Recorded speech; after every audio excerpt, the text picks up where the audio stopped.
வெற்றிலை வராகி தாயின் வெற்றி வாக்கு இது. என் தங்கமே, நீ கேட்பதை நான் தரும் நேரம் வந்து விட்டது. உனக்குள் இருக்கும் மனக்குழப்பத்தை உன் அன்னை நான் உணர்ந்தேன். அதற்கு நீ தீர்வை தேடுகிறாய். அந்த தீர்வை நான் உனக்கு தருகிறேன். என்னை சரணடைந்த உன்னை கவலைப்பட செய்த விஷயங்களிலிருந்து நான் மீட்டு நிச்சயம் காப்பேன். தைரியமாக இரு. நம்பிக்கையை இழக்காதே. உனக்கு துணையாக நான் எப்போதும் வருவேன். நீ யார் என்பதை மீண்டும் அனைவருக்கும் புரிய வைப்பேன். சின்ன சின்ன குழப்பங்கள் வரும். ஆனாலும் உன்னை நான் மீட்டு நீ செல்ல வேண்டிய சரியான வழியில் உன்னை செல்ல நான் துணை செய்வேன். ஒருவர் நம் மீது கொண்ட பொறாமையால் மனதை காயப்படுத்தி சில சொற்களை கூறினாலும், நாம் தவறே செய்யாமல் நம் மீது பழி சொல் கூறினாலும் அவர்களை கோபிக்கக்கூடாது. அவர்கள் மீது துவேஷம் கூடாது. நாம் பதிலுக்கு அவர்களை காயப்படுத்தக்கூடாது. நம்மை காயப்படுத்துவதால் அவர்கள் தாமாகவே விரும்பி நம்முடைய கர்மாவை தங்கள் கைகளில் ஏந்தி கொண்டு செல்கிறார்கள். குரோதமும் துவேஷமும் பொறாமையும் பழிவாங்கும் உணர்வும் நம்மில் எழுந்தால் அடுத்தடுத்த ஜென்மங்களில் அதற்குண்டான பலனை நாம் தாம் அனுபவிக்க வேண்டும். நம்மை பற்றி யார் என்ன சொன்னாலும் தண்ணீரைப் போல இருக்க கற்றுக்கொள்ள வேண்டும். தண்ணீர் தம்மிடம் கலக்கும். எந்த வர்ணத்தையும் ஏற்றுக்கொண்டு அந்த வர்ணமாகவே தோற்றமளிக்கும் தன்மையுடையது. இறைத்தன்மையும் அப்படித்தான் என் செல்வமே. உன் கோரிக்கைகளை உன் அன்னையான நான் என்றும் நிராகரித்தது கிடையாது. நிச்சயம் அது நிறைவேறும். உன் கனவுகள் அனைத்தும் மெய்ப்படப் போகிறது. உன் வாழ்க்கையானது இனிமேல்தான் தீர்மானிக்கப்பட வேண்டும் என்ற யுகத்தில் இருக்காதே. அது ஏற்கனவே தீர்மானிக்கப்பட்டது. அது விதி. உன் வாழ்க்கையில் ஆறாக, அருவியாக, கடலாக, சீற்றங்களும் இடம்பெறும். அது ஏன் என்றுதானே நீ கேட்கிறாய்? என் பிள்ளையிடம் நிறைய நற்பண்புகள் இருக்கிறது. அது நிலைத்து என் பிள்ளை தன்னிச்சையாக மன உறுதியோடு நேர்மையோடு இருக்கவே இத்தனை சோதனைகளும் இடம்பெறுகிறது. உன் பாதை என்னை நோக்கி என்று திரும்ப ஆரம்பித்ததோ அன்றே நீ செம்மையான வாழ்க்கைக்குள் நுழைந்து விட்டாய். இப்போது நீ வெறும் பயிற்சியைத்தான் மேற்கொள்கிறாய். நிச்சயம் நீ முன்னேறி வாழ்க்கையில் வெற்றி பெறுவாய் என் தங்கமே. அதற்கான மாறுதல்களை உன் வாழ்க்கையில் இடம்பெற செய்துள்ளேன். அது உனக்கு நன்றாகவே புரியும். பணம் என்ற சொல் வெறும் காகித சொல் என்று இரு. அதற்கு முக்கியத்துவத்தை கொடுக்காதே. உன் வாழ்க்கை என்னில் சங்கமித்து உள்ளது. நீ நிச்சயம் நன்றாக இருக்கப் போகிறாய் என் தங்கமே. என் அருளும் ஆசியும் உனக்கு எப்போதும் உண்டு. இடைவிடாது என்னை விசுவாசத்தோடு தொடரும் பக்தனுடைய உணவு தட்டு என்றும் நிறைந்திருக்கும். உயிர் உள்ள வரையில் காலியாகவே ஆகாது. நீ என் பிரியமான குழந்தை. நீ வேண்டியதை உனக்கு செய்து தராமல் நான் வேறு யாருக்கு செய்ய போகிறேன்? எல்லாமே கைவிட்டு போகிறது என்று நீ கவலைப்படாதே. இலைகள் அனைத்தும் முதிர்ந்த பிறகுதான் மீண்டும் துளிர் விடுகிறது. மரம் அதற்காக வருத்தப்படவில்லையே. அதே போலத்தான் மனிதர்களுக்கும் இலையுதிர்காலம் என்ற ஒன்று இருக்கும். நான் வேண்டாத நாளே இல்லை. இந்த அன்னைக்கு கண் இருக்கிறதோ இல்லையோ, என் பிரச்சனைகளை கண்கொண்டு பார்க்க மாட்டேன் என்கிறார் என்று சொல்கிறாயே. இதிலிருந்து பிரார்த்திக்கும் எல்லோருடைய கோரிக்கைகளும் நிறைவேறுவது இல்லை என்பது தெரிகிறது. நான் அந்தர்யாமியாய் அனைவரின் மனதிலும் இருப்பவள். அப்படி இருக்கும் பொழுது உன் குடும்பத்தில் மட்டும் பிரச்சனை ஏன்? உன் பிரார்த்தனைகள் ஏன் நிறைவேறுவது இல்லை? கர்ம வினையின் காரணமாக கடவுளை நீ அறிந்த போதிலும் உதட்டால் அவர் பெயரை உச்சரித்தாலும் உள்ளத்தால் அவளை விட்டு வெகு தூரத்தில் இருக்கிறாய்.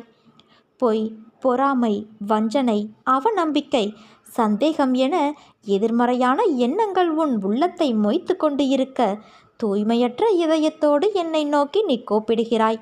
உன் அபயக்குரலை கேட்டு உன்னுள் உறையும் நான் விழித்து கொள்கிறேன். வெளியிலிருந்து வந்தும் உன் இதய வாசலை நான் தட்டுகிறேன். எனது வருகையை நீ கவனிப்பது கிடையாது. எனது குரலை நீ அடையாளம் கண்டு கொள்வது கிடையாது. என் வருகையை அலட்சியம் செய்து கதவடைத்துவிட்டு தோல்வி, விரக்தி, நோய், வெறுப்பு என்ற எதிர்மறை எண்ணம் என்கிற கூட்டாளிகளோடு நீ சேர்ந்து கொள்கிறாய்.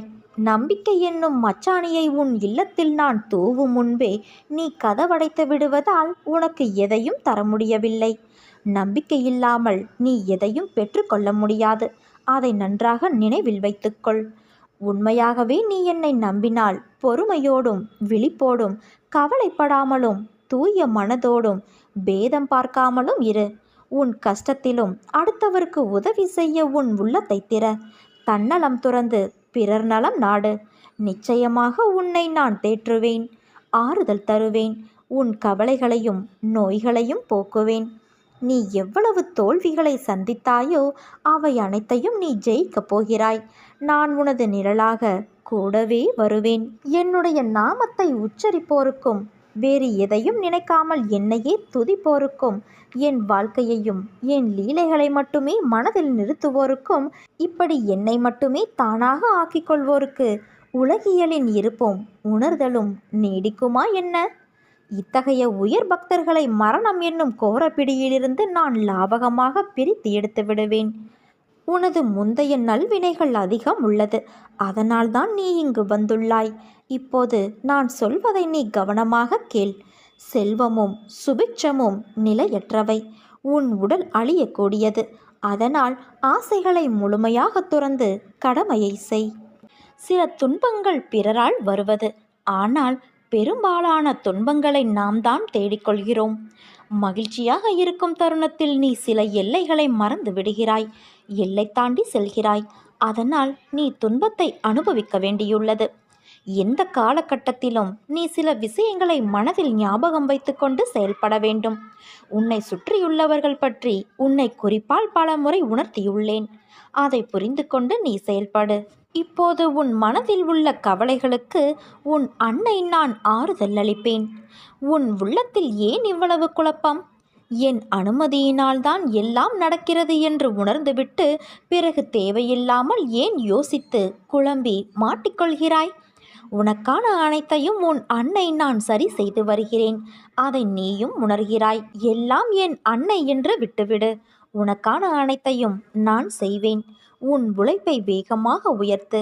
உன்னை நான் உயர்த்துவதற்கு ஏதுவாக அதற்கான பலனை பற்றி நீ கவலைப்படாதே. உன் மனதில் பகைமை இருந்தால் அந்த உணர்வை வெளியே துரத்து. அப்படி செய்தால்தான் உன் மனதில் அமைதியும் நிம்மதியும் நிலைக்கும். என்னை நீ பார்க்கும் போதெல்லாம் உங்களை பார்த்து இருக்கிறேன் நிஜ உருவில் என்ற எண்ணத்தை நீ உணர்கிறாயல்லவா? அதற்கான அர்த்தம் என்னவென்றால், நீ இதற்கு முன்பு எடுத்த எல்லா பிறவியிலும் என் குழந்தையாக நீ வாழ்ந்தாய். உன் அன்னை என்ற சொல் உன் மனதில் இருப்பதற்கும் உணர்வதற்கும் அதுதான் காரணம். எல்லோரும் என் குழந்தைகளே. எனக்கு பாகுபாடு என் குழந்தைகளிடம் எப்போதும் கிடையாது. ஆனால் நீ என் செல்ல பிள்ளை. உன்னை விட்டு உன் அன்னை நான் எங்கே நகருவேன்? என் கண்மணியை விட்டு இமைப்பொழுதும் நான் நகர மாட்டேன். உன் கண்ணில் எழும் கண்ணீருக்கு நான் துணையாக இருப்பேன்.